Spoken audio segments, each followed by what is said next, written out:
Hi everyone, I'm Jessica. And I'm Melissa. And this is Bumps in the Road. Okay, let's address the elephant in the room. We cut our hair. Yes, gosh. Or it's also been a year since we filmed. Not quite a year, almost a year. Almost a year. We had an entire episode fully filmed. Yes. And when I started... With our first guest. Mm-hmm. And when I started editing it, we realized that because we filmed on location, as we're doing now, the audio was terrible. Yeah, not good. You couldn't hear. It was cutting in and out. So we took some time to reevaluate, and I took some time to not tell them because I was scared. I thought it wasn't coming out. She hadn't edited it because you were busy with school, and I didn't want to overwhelm you and be bugging you. I was just scared to tell you that we had to refilm it. And honestly, it could have been a blessing. Yeah. Because there's so much more information now. Right.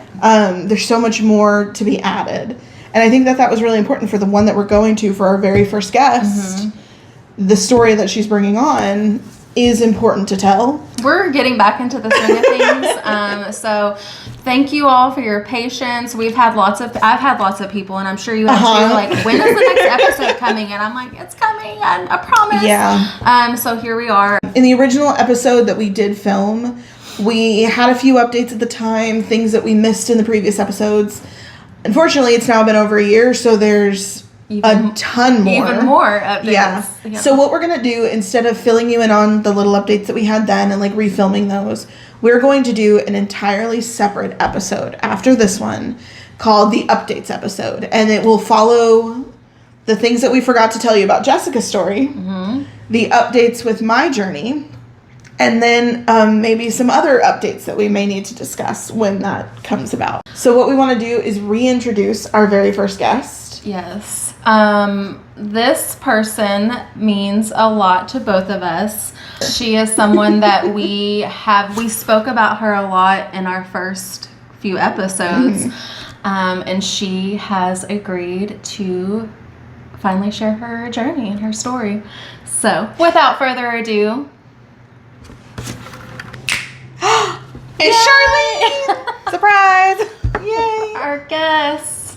And our third that we keep talking about all the time. Yes. The third friend in the trio. Mm-hmm. She's here now. Welcome to our pod. Welcome to the pod. Thanks for having me. As your first guest. Yeah, thanks for finally agreeing to do it. No pressure. It has been a little while since we taped the first episode. Listen to me. Old school. Oh. Wow. That really just showed our age. Since we recorded the last podcast. So it's been a whole year since we had the first episode. Mm-hmm. Almost a year. And we shot the whole thing. And even after that, you came back and said, I forgot stuff. Mm-hmm. So it's a lot of stuff to think about all the time. There's a lot of pieces to it. A lot of pieces. It's an emotional roller coaster. There's all these ups and downs, and it's a lot. And even at the time, I think when we filmed it, you were kind of in a lull. You were in a waiting, a holding period. Mm-hmm. So we've got a little bit more of a completion to the story now. Yeah. Mm-hmm. I mean, we've gotten to a point where there's more information that is now available. Because there's a whole part to it that you hadn't even experienced yet. Yeah, more answers. Yeah. So let's get into just the beginning of it. First off, introduce yourself. Explain kind of where your starting point was about your family, and then we'll get in from there. I'm Charlene, number 3 of the 3 Musketeers over here. So start from the beginning. Got married back in 2022, and we decided we're going to start trying right away. So I was on birth control, and so we just stopped it, and that was it. And fast forward about a year, nothing was happening, and they say you have to try at least a year before you start getting looked into. And we were hitting that, and nothing was happening, not even maybe possibility pregnant, like nothing. So we went to a fertility clinic and we both get some tests done. Before y'all went to the fertility clinic, had you gone to follow up with like your OB and they made suggestions prior to that, or did y'all go straight to the fertility clinic? They just told us if no results after a year, then you need to get further testing done, which would go to the fertility clinic. Gotcha. Okay. So at the fertility clinic. So the first thing they do is a hysteroscopy, and that's where they go in and see the tubes, make sure there's no blockage in there, make sure everything is good on that side. And let me tell you, they say it may not be painful, but oh my gosh, it was. If you Google it, let me just say, it'll tell you go under anesthesia. And when I did it, they're like, oh, just take some ibuprofen and you'll be fine. You'll be in and out in 10 minutes. And I'm like, okay, no big deal. It's not going to be that bad. It was brutal. So it's not under anesthesia? No, you just not do always. It in the office? We had to do it a second time, and they offered it to me, and I didn't do it. We'll get into that later, but let me tell you.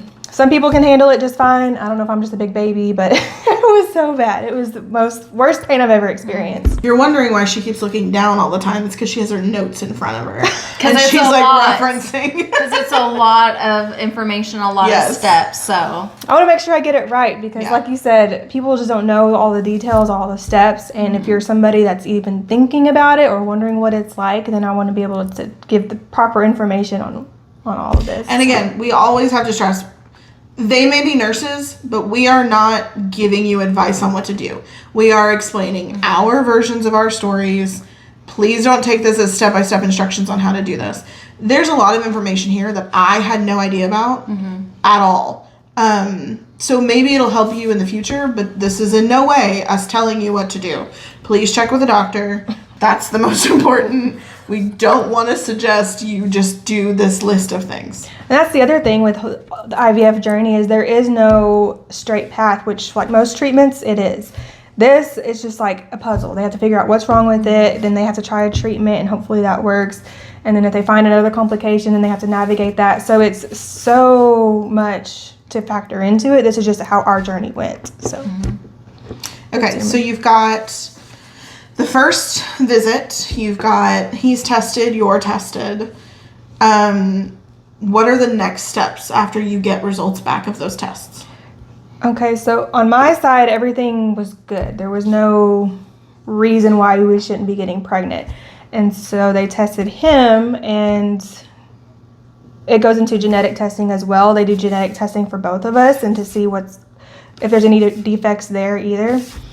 And through all that, that's when we found out that we are both carriers of cystic fibrosis. So you can be a carrier of it and not have the disease, and you could just pass it on to your children. So we learned that we both have that, and we have a 25% chance that our child could get the disease, and another reason to do IVF. So this isn't one of the reasons that you weren't having children. This is just an additional thing that you found out while you were testing. When you found all this out, when you found out all the like genetic testing things, how did y'all kind of receive that? Was that like something that you had an idea maybe there might be an issue, so you're like, at least we know? Was Do you it even want to talk about that? really hard? I mean, Because it's sensitive. Yeah. So it was hard. It was hard. It was a big pill to swallow. And again, it's not something that you think you'd have to go through. And to know that this was the only way that we could conceive was a lot, especially for him too, because it was like, feels like it's his fault, when in reality it's not. It's just our genetics. So that's the cards that we were dealt. A side effect of cystic fibrosis can be infertility, and it was actually on the male side. And so part of the plumbing that's involved wasn't there. There was no way for the swimmers to go where they needed to go. He produces them and they're kind of stuck there. It's the best way to describe it. Yeah. And because of that, in order for us to have children, we have to go through IVF. They have to do the surgery on him to make the embryos. Okay, so the next step after the genetic testing, they have to have, it's a probe that tests the embryo itself for that cystic fibrosis trait, to see if the embryos that we get, if they have the full-on trait. And that is what took the longest in this whole process, because the company we originally went with took about 6 months to create this thing, and you can't have the embryo until this test is ready.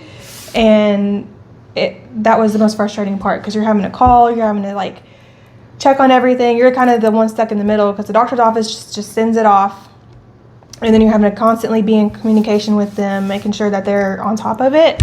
And so just to put it in perspective, our first consultation was in July. We didn't have our first egg retrieval until January.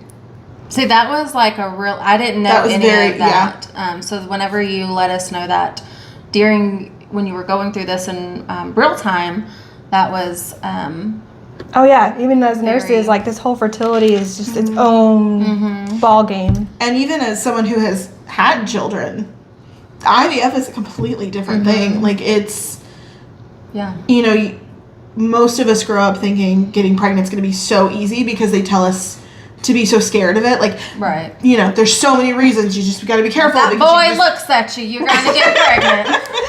There's so many like warnings when you're young of, you know, you could so easily get pregnant, and then you get to that point and you're trying to have a child, and some of us get really lucky and it is that easy, and some of us don't, and it's way more difficult than we ever intended or thought it would be, and nobody's explained it at all. And nobody plans, as far as I know, to go through IVF, or you know, thinks that's going to be part of their story. Right. And as a family, growing up in a big family with no issues said like that, never thought I would be the one going through it. So this was a long road. Lots of bumps in the road that we had to get over. So now we have gone to the IVF specialist, done both of y'all's testing. We know where the problem is. So now where do y'all go from here? So this starts the process. They give tons of medications, and we'll put in a picture to show you just how much it is to start the whole process to create the eggs, because they overstimulate the ovaries, and you create as many eggs as possible, because normally in a natural cycle it's just one that goes through at a time, just one.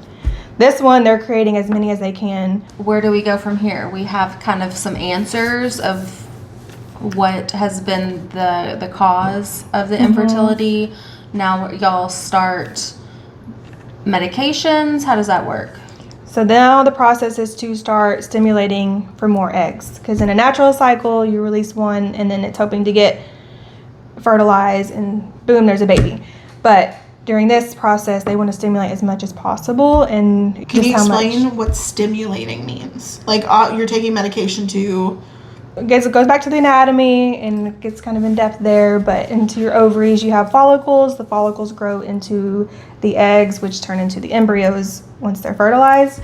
So their goal is to stimulate as many eggs as you can to get the best chance, because every step of the way, which we'll get into, those numbers go down. So you have to do the injections. It's like, I know it's daily. Is it multiple times a day or is it daily? It's just daily, and it's ironically step one with all this is to start birth control, because it gives control over your cycle and they can kind of work around that. And it's a lot of blood draws. You're going to the doctor at least once a week, if not more often, because depending on all this lab work, you may have to adjust that medication. You have to give more, you may have to give less, and they're monitoring you every step of the way. So lots and lots of doctor visits, lots and lots of blood draws. So as she mentioned about needles, if you're scared of them, this is something you're going to have to overcome if you wind up needing to do IVF. Needles is a big part of it. And I will even insert a couple clips of Charlene let us do some really fun things where we each got to like inject her. Yeah, because IVF doesn't care about what you're going through, what you have going on. And we had a girls' night, and like, this is time specific. You have to give it exactly at the certain time. And so you'll see those pictures. So I know for me that I was very honored to be just a small part of that process. And that was fun. It felt like we were helping her get pregnant. And that's like, it was a very bonding experience for us to be in no way a part of this experience whatsoever with a normal, like, where everything works the way it works. But this one was kind of, you know, if there ever was an outcome, we got to kind of help in that. And it kind of solidified our auntie Yes. names, because now we can be like, yeah, we helped bring you into the world. And we all know that I had the softer touch with the needle. As you can see in my facial expression in these pictures, yeah, you can see. I mean, I do have a little experience on you, so. I had given some insulin shots before. I felt confident. You had no faith in me. Well, in my defense, if I didn't give it to myself, hubby did it. He was adamant about making sure he was the one that gave the shots, and I think is part of what you said to help feel more involved with it and be very supportive. So that was awesome too. Yeah. With a nursing background, I wasn't as scared as far because you have to mix the medication yourself, and it's a lot for somebody that has no background in that. I could see where it could just be completely overwhelming. You're scared you're going to mess it up. I mean, they walk you through it all, but even still, mixing the meds and doing this and doing that, it could be overwhelming. And I know that there's specifically so many of those injections that you have to get, and you call that a round of fertility treatments. Mm-hmm. So after your first round of treatment, what's the next step in the process? Okay, so it's a couple of weeks. They're stimulating these eggs, getting them going, and then the goal is for them to retrieve them before you ovulate, because obviously that defeats the purpose. They want to take them out and fertilize them themselves. And so, again, they're monitoring you. They're seeing how many follicles are growing, how many that you have. So you get like a preliminary number, and then you have the surgery, and then they tell you how many that you actually have. They take out as many eggs as they can. Did your husband have his swimmers extracted yet before you had your eggs taken out? Oh, so the first time we both went to the surgery at the exact same time. They both prepped us. We both went into the rooms at the same time. They extracted the swimmers, and then they extracted the eggs at the same time. Okay. So you had to wait this really long chunk of time to get this probe made, and then they did what with it? Now they have to wait for the embryos to see how many they have. So in the egg retrieval process, they have, okay, so for example, I'll just put the clip of the board that I made, because it's a whole IVF thing. You put in how many they take out, they retrieved, which we had 9. Then after about 5 days, you have to see how many are mature, that grow to be mature, and then they fertilize those. So they give every step of the way, they're calling you, giving you an update, and then they fertilize them with his swimmers, and they give you the number on how many actually were fertilized. Once that happens, then you have to wait so many days to what's called a blastocyst, and that's how many they can send off to be tested. And I remember this from like TV shows. This was something I always thought was crazy. They would talk about people who were going through fertility treatments, and they'd be like, well, we put 10 of them in there. Or they didn't explain it well No, on I TV had no shows. idea these different steps. They would talk about, we did our IVF treatment, and now instead of just having one baby, we're having 3 or 4. Like, that's how many stuck.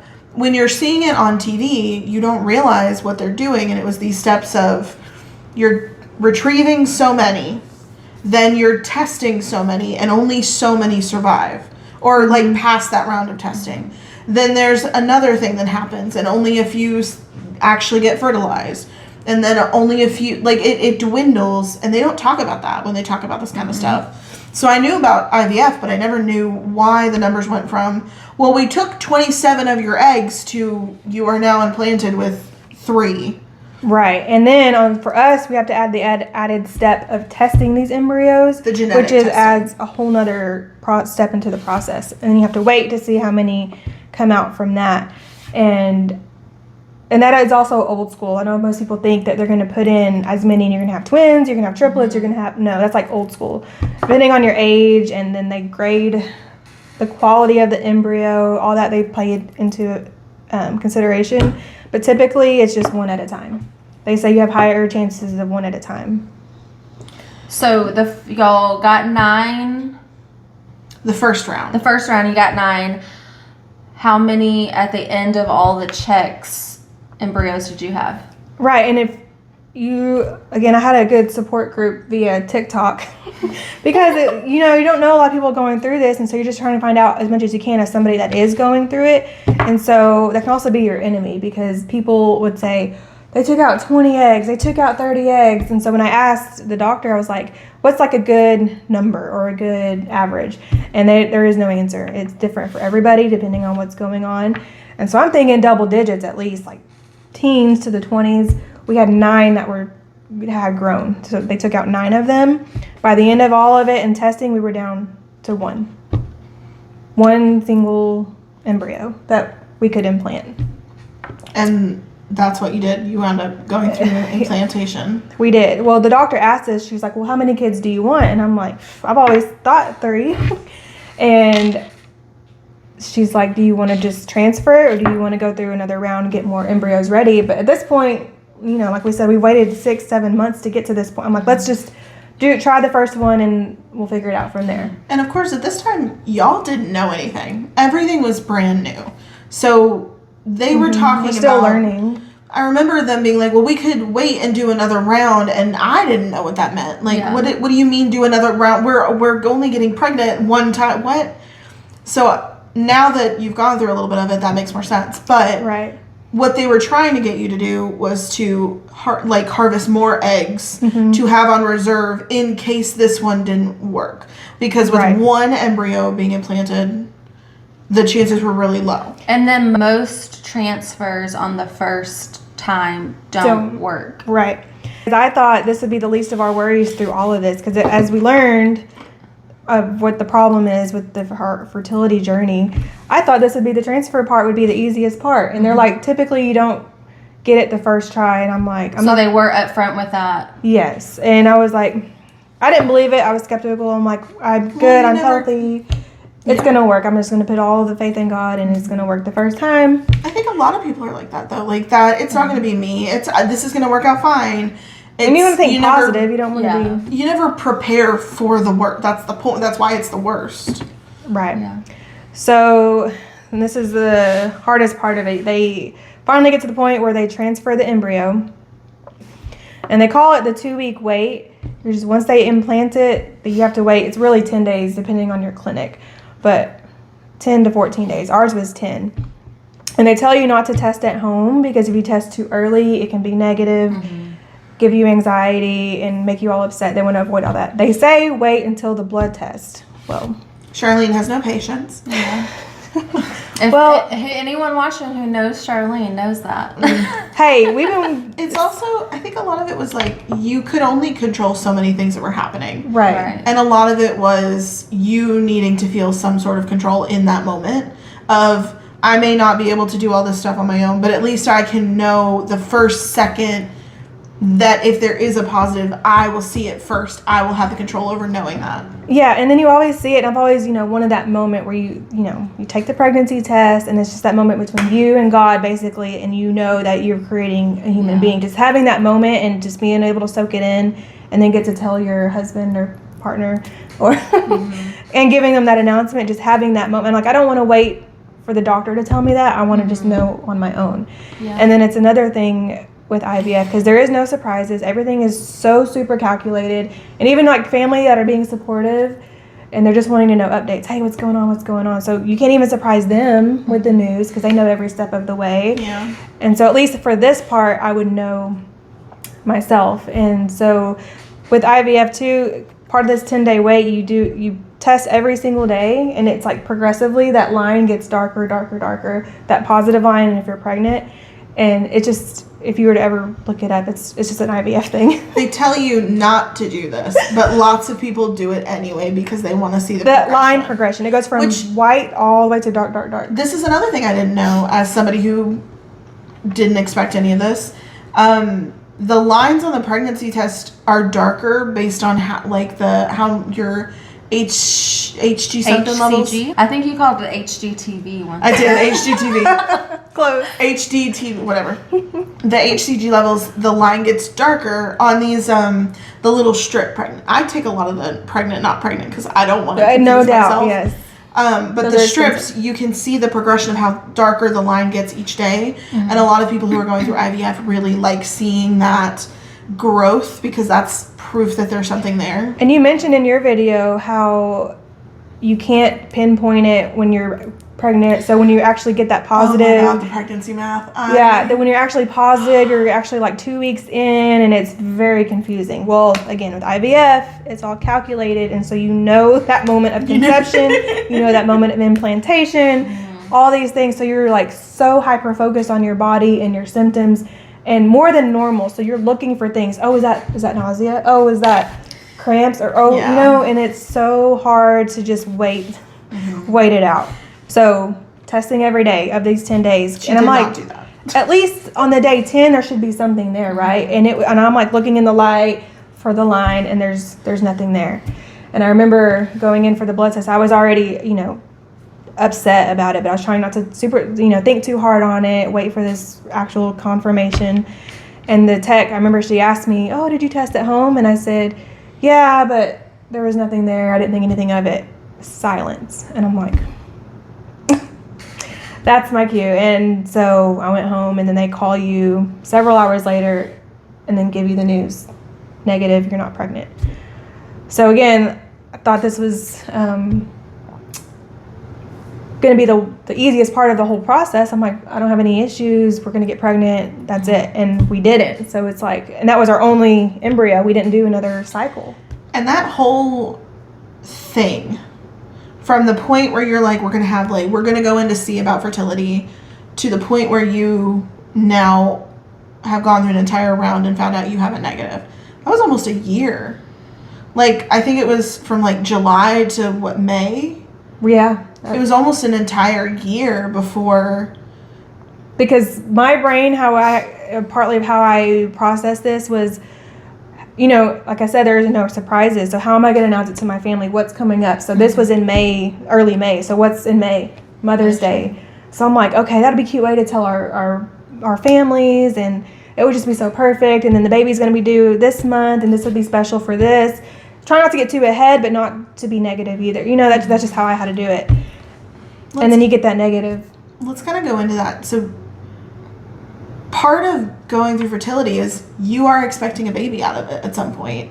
So there were already plans, even if you weren't trying, because you knew that there could be stuff going on.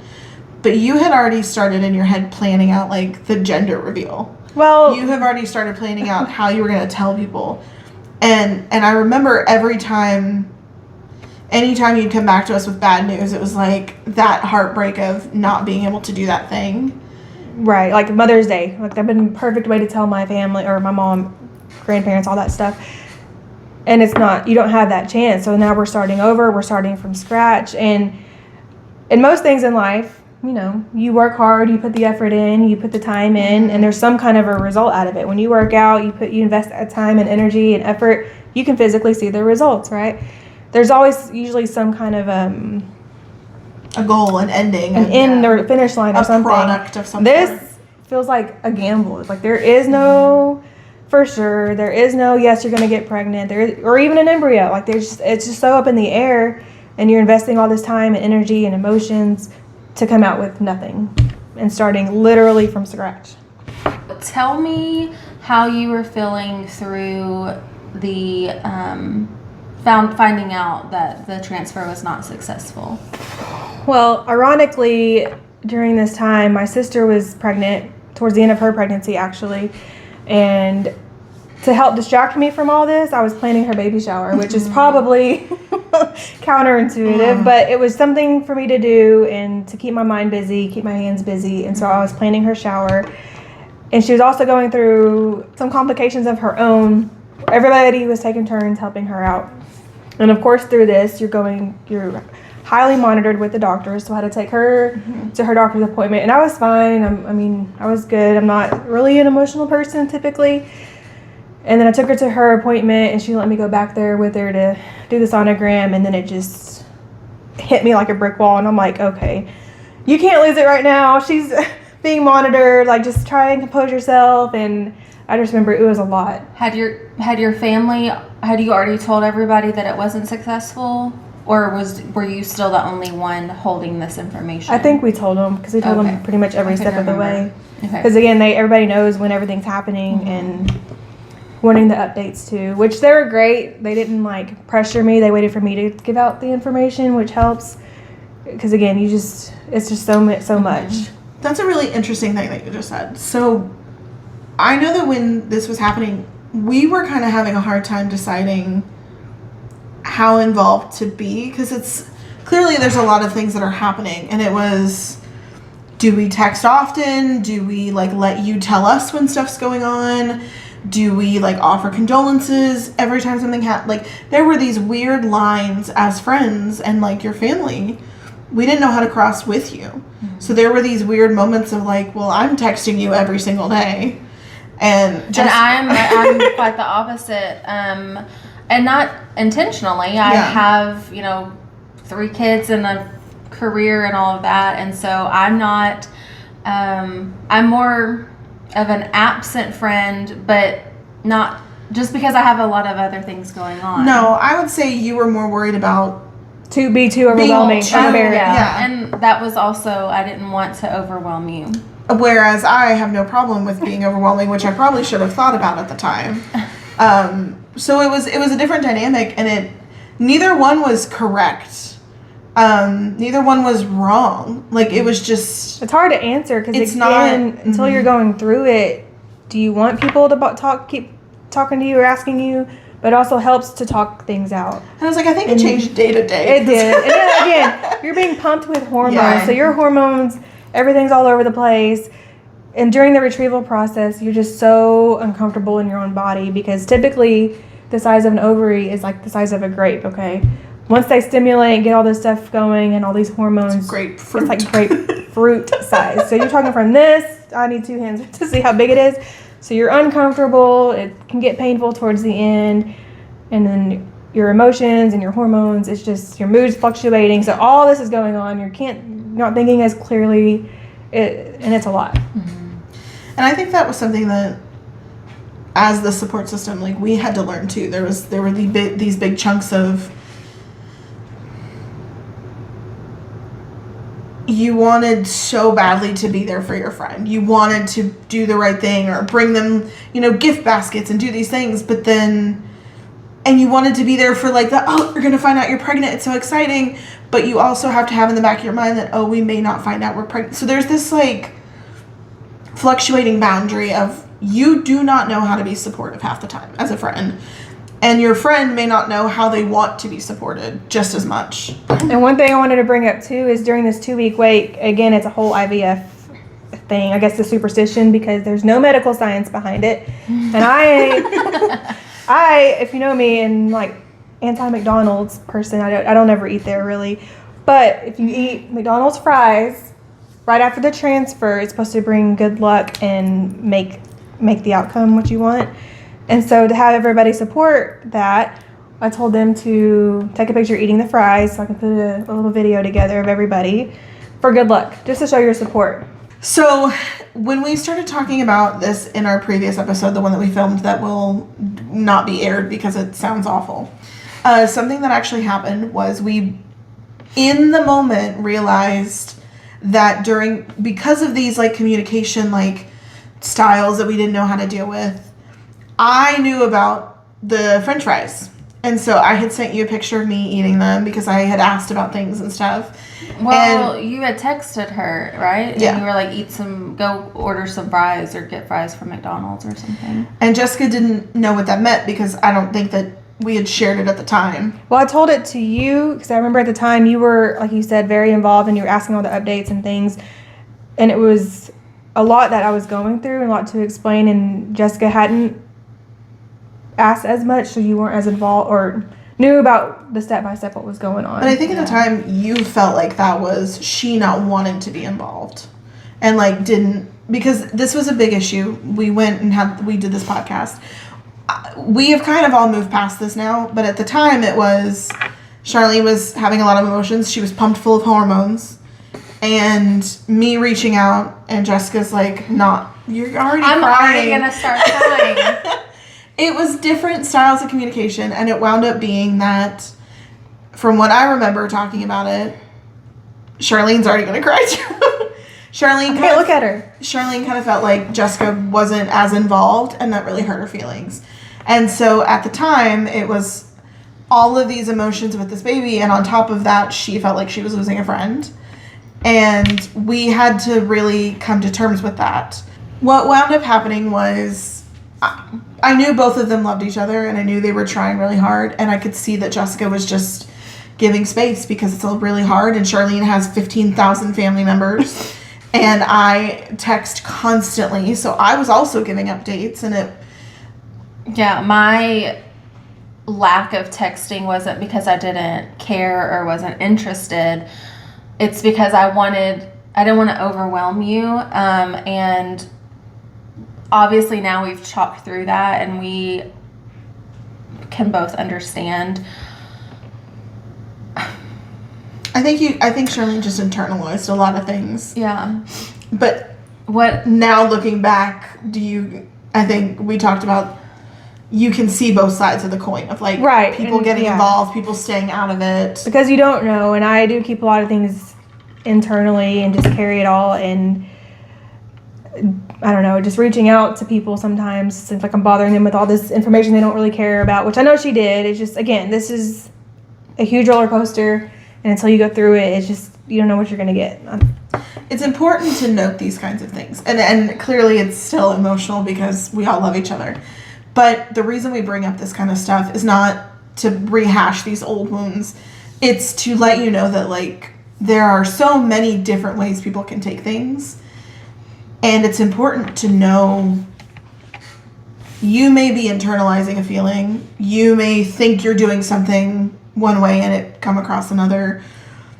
When you're going through stuff like this, like IVF, miscarriage, loss, pregnancy, like all of those different things, there is no right way to do anything. There's no wrong way to do it. It's just what happens. I mean, it's still very raw for me, and it still gets me emotional for the simple fact that I love her. Not in a weird way. I love you. And I just, it hurts my heart that I ever did something that made you feel that like you weren't loved, or that I didn't care. That hurt your heart, because we've known each other really since we were 5 years old, playing t-ball together. Well, and to bring that back full circle, we talked about in your episode from your postpartum, one of the biggest issues that you had was this lack of emotional connection with a lot of the people in your life. Yeah. And I think one of the biggest issues with this going on then was you thought it was happening again. The feeling of I'm being a bad friend. Well, once you I had to come in because it was like Melissa was the in-between, and I'm like, I really haven't, I was just like flabbergasted that she felt that way. Obviously I can understand it now. I'm usually the one that facilitates the conversation, the confrontation. In the moment, I'm like, I didn't mean it in a hurtful way, because I had really worked a lot on myself, because I was that friend at one point. And to hear that you were perceiving me as like that friend I was that back in my history, you know, I was like, I didn't want that, because that's truly not how I intended it to be. Now that it's been a while, how do you look back and perceive those times? Looking back, probably just The same. give more updates. I don't know, like just. Well, and I think you and I was like, okay, once we talked about all of this, I'm like, tell me what you want. I was more direct, I think, with you, of like, what do you want? What do you need to feel most supported? Instead of just guessing what we thought might be helpful. So, clear communication is the key here. So now, from this point, the French fry thing, to circle back to that, the whole reason it got brought up is because we were talking about the French fries, which we said is like this like big good luck thing to do this transfer. But it didn't matter, because the first one that we went through, The French fry thing didn't work. The first one that we went through, the first round of transfers didn't work. So what was I know there was a little bit of a space, not long, but before you guys decided we're going to do it again, what was that time like? How did that space feel different? On top of that, I believe we had to switch over genetic companies, because like it's, as mentioned before, they have to make this probe specific to your embryo with your genes. It's very, very customized. And I had called them and asked them about it, and because it's only good with this first company, it's only good for so long. I think it was like 6 months. And by the time we got around to the second time, It's been a year. well, it was literally the last day. They said, oh, we're not going to be doing that anymore. Basically, you're going to have to go to somebody else. So again, our world just shattered again because now we have to wait for the whole process of this embryo test to be made, and it's just like starting all the way over. But fortunately, with this other company, they had it in like 30 days. It was like a month, and I'm just like, I remember you being so mad about that. yeah, because the first one they gave us the option which way to go, and of course you're between insurance and what you're paying for. So we went with the first option, but we didn't know. Again, we learned as we went, and we should have went with this second company to begin with, and we could have gone through this much faster. Well, that's another big thing that you brought up, insurance. So at the time, you were working at a place that covered IVF, and by covered, there's a lot of nuance to that, but your job covered IVF, the first round. A lot of it, but not 100%. Mm-hmm. Of course, Like you had a deductible and everything. Of course. So round 2, you're in the middle of this, and now they're like, we're going to have to make this new device again. Mm-hmm. And you're having to pay for it, and it was just... At this time, were you paying out of pocket? Or were you... Yes, for the second company, that's just why we didn't use them. We did have to pay out of pocket and then reimburse it later. It's a whole thing. And so we were fighting through that, and which delayed the timeline yet again, having to play the waiting game. Mm-hmm. So that finally gets approved. They have it done, like I said, in like a month. And I'm like, okay, let's go do the second round. So we went and did our second retrieval. And because you've already done all the genetic testing, you know what you're looking for now. Going into the second one, was it like a faster turnaround? They already knew what they were doing? Did it feel kind of similar to the first time? yeah, it's pretty similar. You go through the same thing. As far as the medications and the whole cycle process is the same. You're just submitting it to a whole different company. And so the second round, we took out 12. I was like, oh yes, we got double digits. Right. We got 12 eggs out of it. So we've got the board. We start with 12. Start with 12 taken out. Then they fertilize them, see how many grow. By the end of that round, we got 2. You start with the 12, and we had 2 good embryos. Yeah. That Which, passed the test. At the time, that's double your chances. Yeah, double what we did the first time So around. did they implant both of those at the same time to see if they would work? Did they do one, do another? How did they do that? No, they just do, again, one at a time. That's old school, that's what the doctor said. They just do one. You have better chances with just the single one, regardless, or because of they test the grade of these embryos, and so the higher up they pass, then you have a better chance of it sticking. We had submitted those off to get tested, and again, it's still a waiting game, and you're having to base it off your cycle. You're starting and stopping birth control to regulate that, and so you kind of have to be your own advocate too, because they didn't even offer, can we just do another round just to keep things moving along, and in case, worst case, we don't have any of that result out of the genetic testing. Because now you've learned. That first round you did kind of just this, hoping it would work. Now you're like, okay, we're doing round 2. We've already done all our testing, and now we've got this window that we have to wait. And you remembered from the first time they had offered, we can go ahead and do another round of retrievals while you're waiting, so that they start staggering. If this one doesn't work, then you've already got something ready. We can go ahead and implant you again really quickly. Y'all were now seasoned pros. But this company didn't even offer that to you. No, it's the doctor. You have to do this all with the doctor.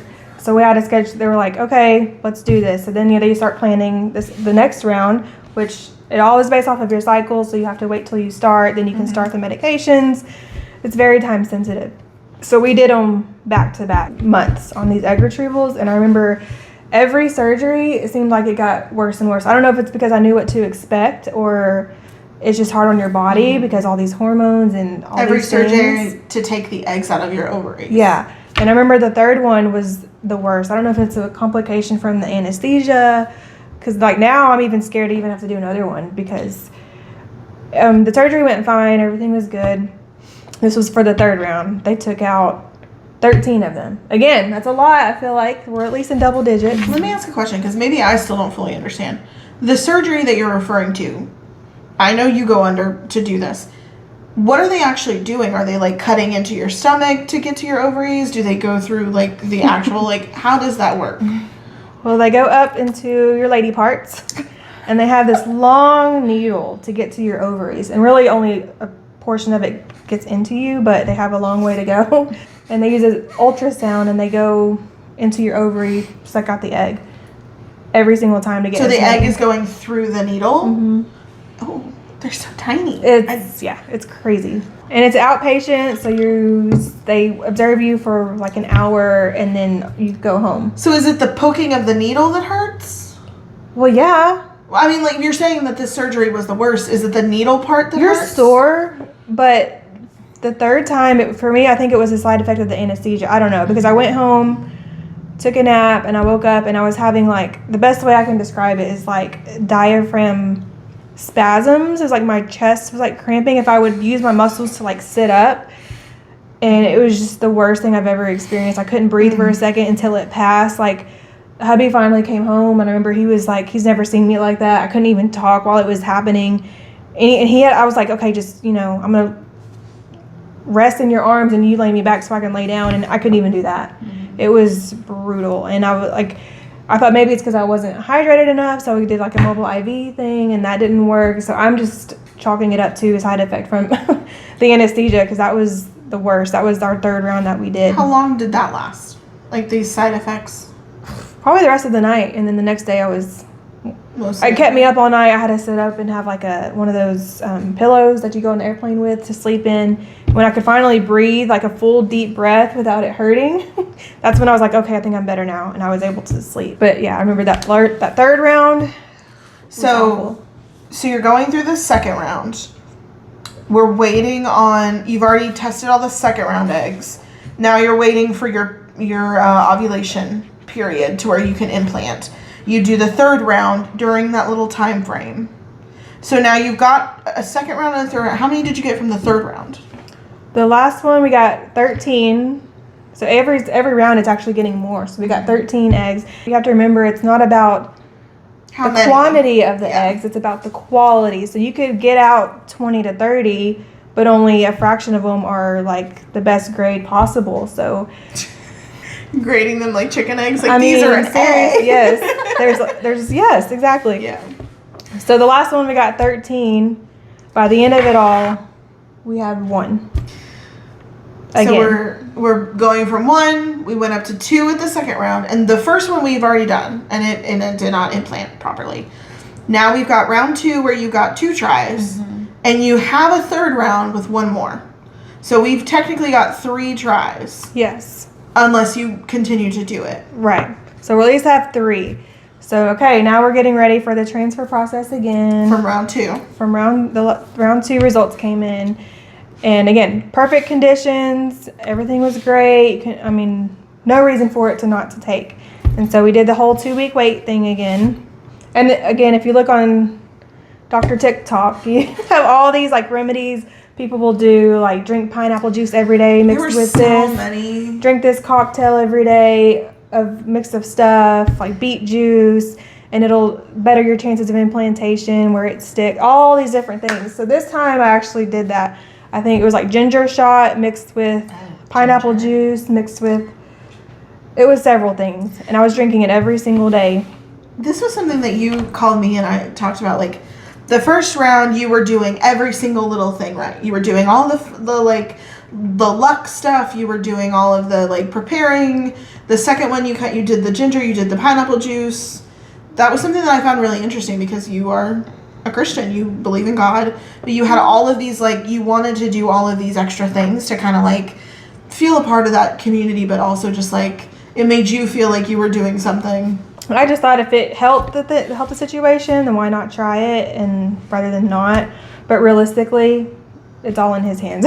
Yeah. I mean, it's either going to take or it's not, and there's nothing really, and the doctors will even tell you this. That's why there's no science behind all that. It's just stuff people. Somebody did this. Yeah, and you want to do everything you can to get the positive outcome, and so you're probably willing to try anything. Yeah. But what's pineapple juice going to hurt? Right. But this is what I found so interesting, was by the time you wound up doing round 3, You didn't do any of those things. We didn't do French fries. We didn't do juice. You were just we like did French. Oh, not in the first. I'm sorry. No, on the round second 3. one we did. On the second one, we brought Jessica back in for French fries, so she knew about it this time. And my kids got to do the French fries too. They did. Yeah, we'll put that video clip here too. They were very excited. But just eat the That just made my day. People sending me the pictures because you feel all that you're support. making everybody like sick because we're all having to go to McDonald's. To Hey, eat like fries I said, if I'm willing to do it. We didn't even have, I just want to throw this in here. We didn't have our oldest, because if y'all are dedicated viewers, y'all know that my oldest is my bonus baby.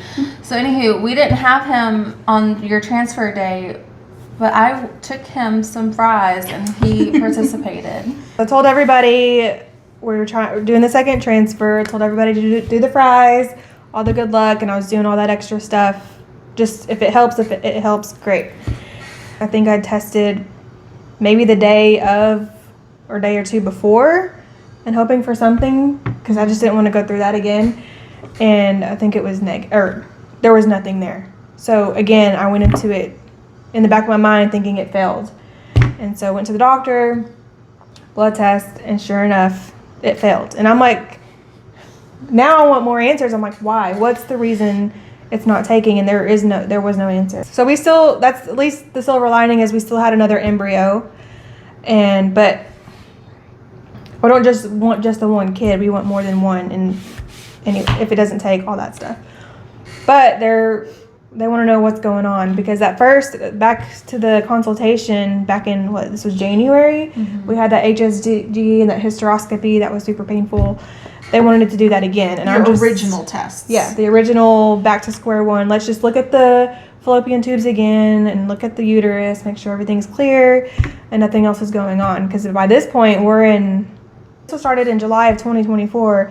We're at the point now that we're in like August of 2025. So they want to redo that, especially it's been over a year, all that stuff. And I'm just thinking in my head, I'm like, oh my gosh, it was so bad, so painful. I remember, I'm like, I have to go through this again. I'm like, can you give me some like pain medicine? Like, was that worse than the needle? That's a hard one. She didn't really feel the...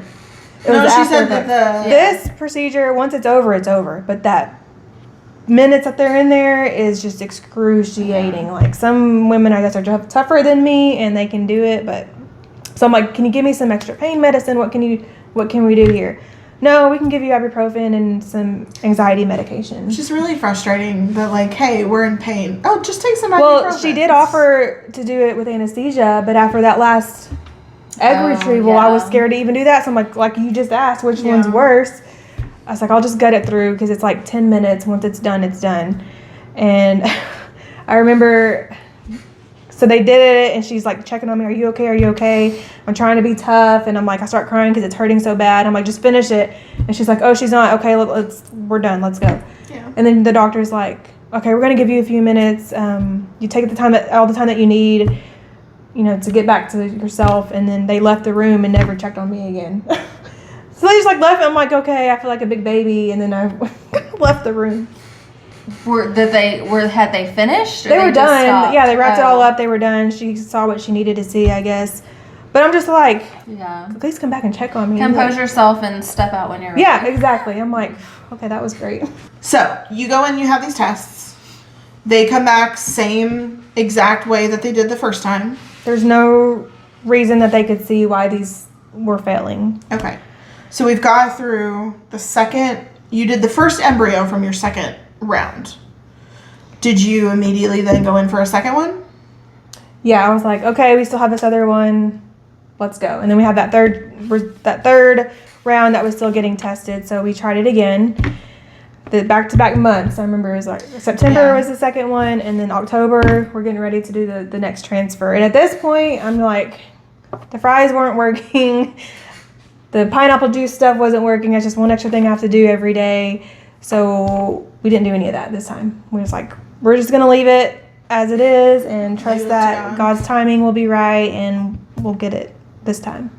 They implant the embryo and you have to wait that 2 weeks and see if it's positive. Well, this time I was like, okay, I'm going to test every day, but I'm going to hide it from myself and set it to the side and not look at it until probably the day I'm getting my labs drawn, because again, I want that moment by myself for that one. So now she's getting to be a seasoned pro, and she's like, here's what I want and here's what I don't want. I know what to expect. And so I did that. I tested every day, and I had like a little sheet of paper, and I would just hide it, and I seriously was not looking at it. I was like, I don't want to look. I'm not going to go through that. You have more willpower than I am. Right. Same. I say that, and then Did you cheat? Did you cheat? I didn't cheat. You cheated? Well, okay. I got to day 4. This is day 4, and I tested, and like a little voice inside told me to look at the test. Okay. I'm going to say that was God, because I'm just like, I don't want to look, but what if it is? I'm like, I don't know. I was like, what do I do? Well, I looked. Before you say what was there, where was your husband? In bed. He always wake up early before him, and I would test or not test secretly. Because again, I wanted that moment to at least surprise him. I've had this plan forever on how I wanted to tell him. And so I didn't want him to be like, oh, it's positive or it's negative. I wanted to be able to tell him in a special way. So it was day 4. Something just told me to look, and I did. And it was positive. I'm going to get all emotional again. And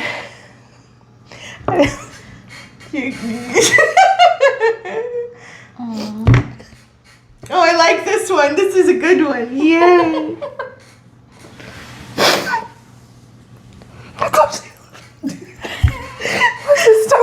This is our favorite part about pregnancy. I would offer you a tissue, but this is your house. I don't know. now that I can talk again. Maybe. No, this was such a good thing, because all of a sudden, all this hard work that you'd put in, all this testing, it made it worth it. But I mean, there's still this unknown though, because it's positive, but something could happen. That's the thing with IVF, like in the back of your head. Yeah. You're always like in anxiety or doubt, like what if it doesn't take? What if we miscarry? Which honestly, the first 2 times, it was the best worst case scenario, because I would rather have no positive to quit looking at me. It's a podcast. You have to. I would rather have no positive and then go through what you described. Like I just can't even imagine getting all. I can't. This was so, and you don't even know this. This was a really difficult time so the IVF part, I was a really good friend. I was able to text often and like check in. However, when she got the positive, it was really, really hard for me. I am very happy for her. I'm very thrilled, and I was even thrilled then. But there was this little underlying part of me that was, there's jealousy, and there was anger, and then there was sadness, and this. We were not ready to start an IVF journey. We were totally separate. You had been married for a couple of years already before you started, and we had a whole different experience. But immediately when she told us that she was pregnant, my first thought was, yay. My second thought was, dear God, do not let her go through what I went through. That was my biggest fear. And I don't think until you got to like... Yeah, you said that until I passed the point where you were at. I think you got to like 3 or 4, even maybe into 5 months. And then I was finally like, oh my God, I can breathe. And Jessica and I, fun fact, have been planning her baby shower. And one of the first things I had to tell Jessica, which you don't know about, was that I was like, I don't think I can like, I need you to take, I needed her to be me. Like I asked her too, because I was worried about it, because I was in your shoe, and the roles were reversed whenever you told us about you, and I'm sitting here going through it, and now full circle, we're switched back around, and so I know what it's like, and I didn't want to put that pressure on you. And I wanted to, and now I'm really excited about it. But at the time there was this, and it's hard because it's dual feelings. Yeah. You are so blissfully happy that this is something that you get to go through. And this ultimate terror that now you're going to have to live that experience that I had.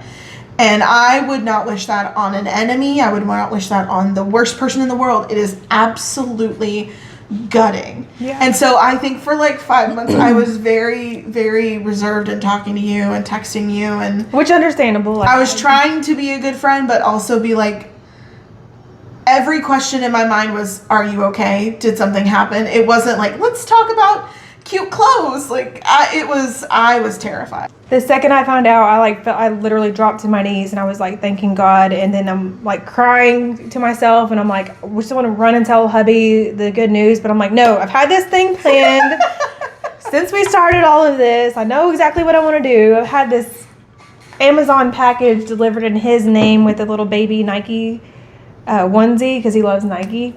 So I was like, oh, here's a package for you, and here, open it. But we've moved a couple times, so I've had to like cut out the label whenever he got something else secretly, and then hide this package. And then he finds it at Christmas time, and he asked me, he's like, "Isn't there another present you have for me?" And I'm like, "No, you'll get that when the time is right," and kind of just brushed it off. So I've been hiding this thing since we started all of this for like 3 years. But anyways, so I'm like, I'm on my knees and I'm like thanking God, and then I'm like, I need to compose myself. I'm gonna go in there. He's gonna see that I've been crying, get myself put back together, and then I told him. I was able to tell him. I couldn't wait at all. I couldn't wait. Did you give him the package? Yeah. So what I should have done was had the test in my hand, because you know, he's the same with me. Like, you don't want to get too excited, and he would tell me that don't get too excited. Like, that's exactly what Danny did, and I hated it. I'm like, I have to get a little bit excited. I have to hope, you know.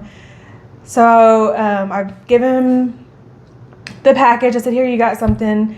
And he's like looking at it, and he opens it. And because at this point I just had a nephew that was born recently, and he's like, is this for him? And I'm like, no, it has your name on it. He was just like really confused, because again, you don't want to get your hopes up. So I should have just thrown the test at him at that point. And I'm like, no, we're pregnant. It was special. Uh-oh.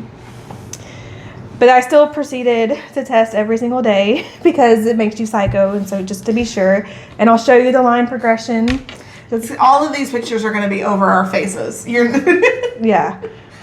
And so getting to see that, and it was just surreal, the whole thing.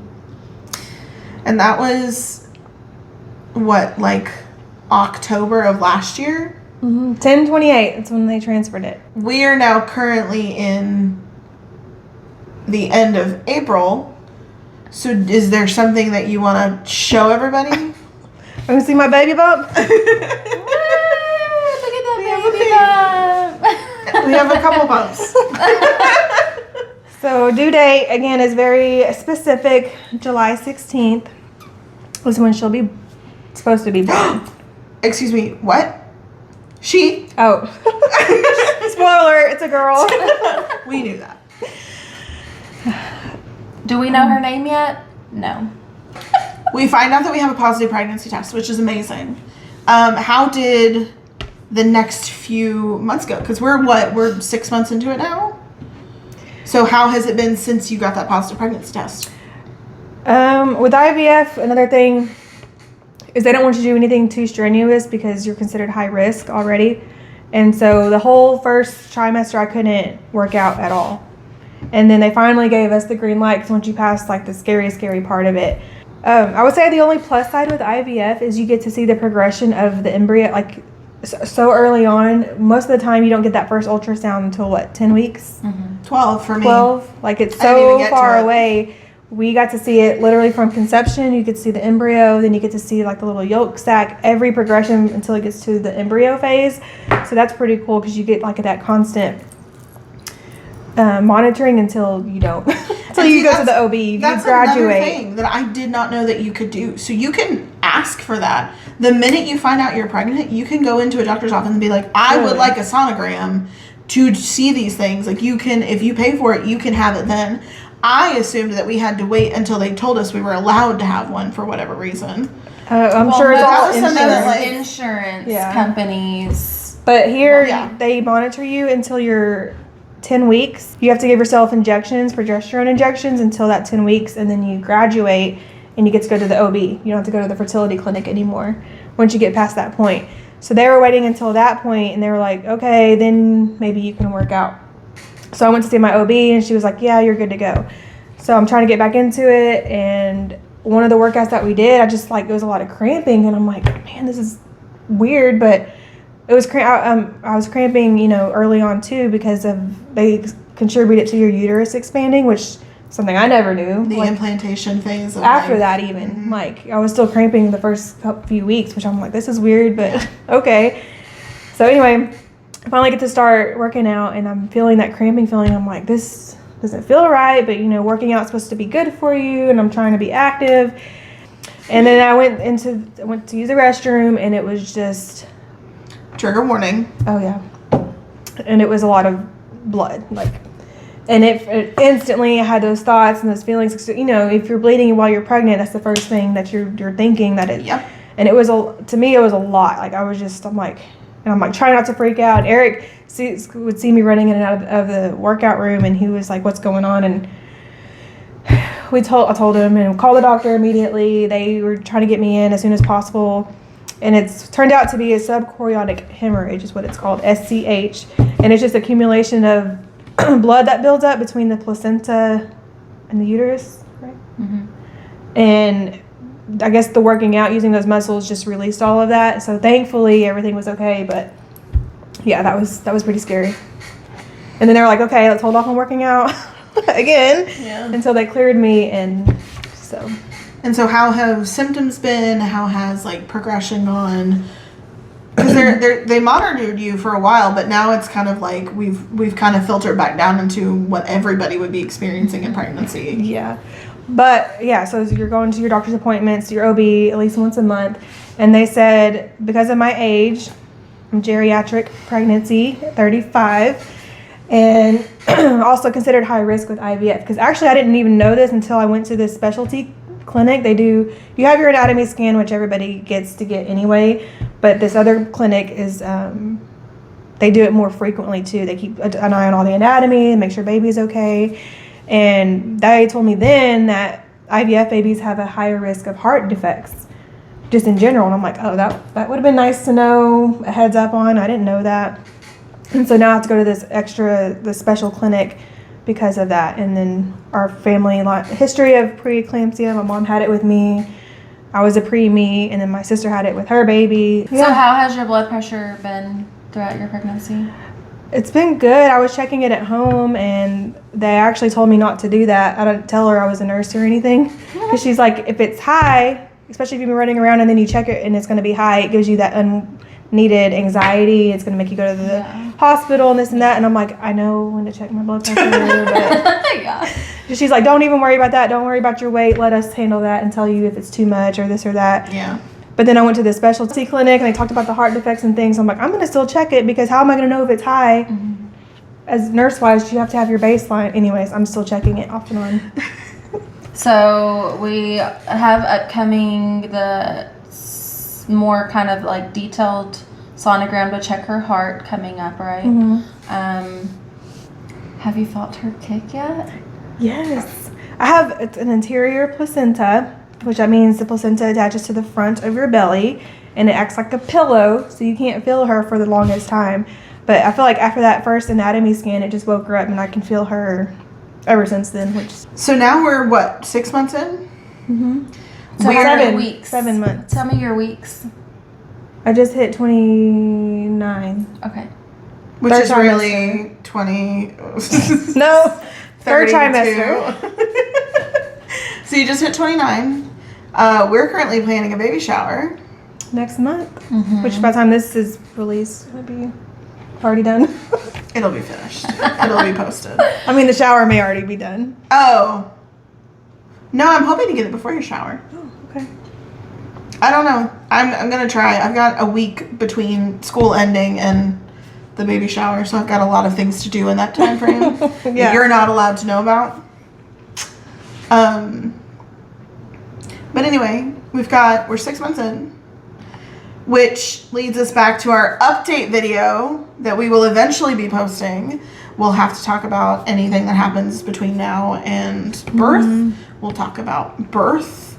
We'll talk about your plans for the future, because it seems like, if I'm looking at your notes correctly, there's still an embryo floating out there that you've got ready and prepped to go. Am I answering that now? Yes, we still have one more embryo. The people want to know. They want to know. Okay. We've told them the story. They know there's one more. Yeah, we are down to one left, and we definitely want to go through with it. But now it's because again, nothing's guaranteed. And Are you gonna have back-to-back babies? If I plan on it, We've already. She has already No. established Listen, this. no. I'm not getting any younger. How soon? Hush your mouth. How soon after you have this baby do you plan on going back and doing another one? As soon as they'll let me. Which I don't know that answer, honestly. Jessica said it's like You should. Like 6 my months? recommendation is 6 months. maybe 6 months. But again, it all goes back to the insurance because we have that one embryo left. Hubby really wants a boy, and what if it's not? What if it's a girl? But y'all could know now what it is, right? Yeah, and he's threatened to do that too, just to see what it is. But I'm Well, like, you're not gonna do it if it doesn't take, and then we have one more vial of his swimmers left, so we could do one more round, but then we could end up with 3. Like, there's just so many unknowns after this one. But we're just focused on her, get her delivered safely, and then we'll figure it out. I didn't realize you were gonna try for 2 back to back. We're using all the embryos. Oh, I feel special. I knew something you didn't know. Well, I hadn't asked because I didn't want to. That was what I figured we wanted to get through this part all the way up to the end before we go into like what to do with. I figured they'd try again, but I didn't. That's a controversial thing as far as IVF goes, and then if, like being a Christian and believing in God. Like, what if you have all these extras? Like, say that we do another round and we have a surplus 4 to 5. I don't know.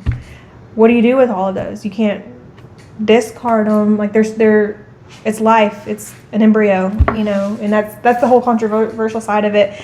And I think it's one thing that my mom had pointed out to me too, because my husband and I were both worried about this from the whole process.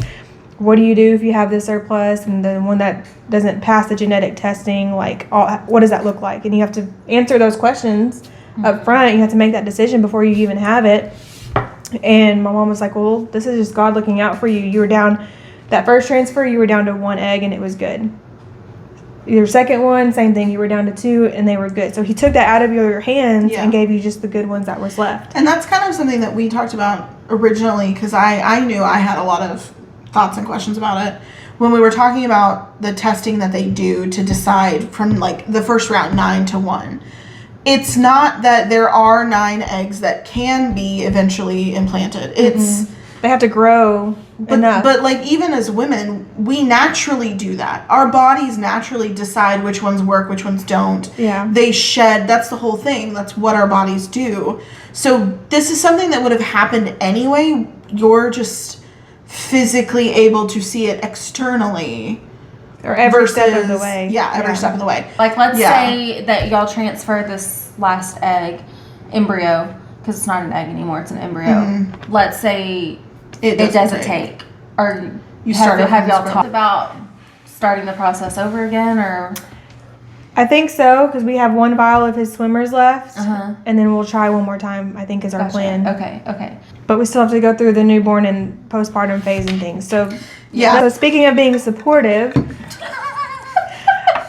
after the second transfer had failed, I remember you had like a cake bake-off. I was trying to be Bake-off. Bake-off. A cake-off. No, I was trying a new thing. I wanted to enter into a cake contest. So we went and got something to put it in, and we wound up sneaking off and going and making a... They're very sweet. They got stuff for me and for hubby that we both liked. Gave us a little gift basket, knowing what we just went through. So, appreciate y'all's support. Wait till she sees the shower. Oh, I can't wait. So that's kind of where we have to pause, right? Yeah. We're in the middle of pregnancy.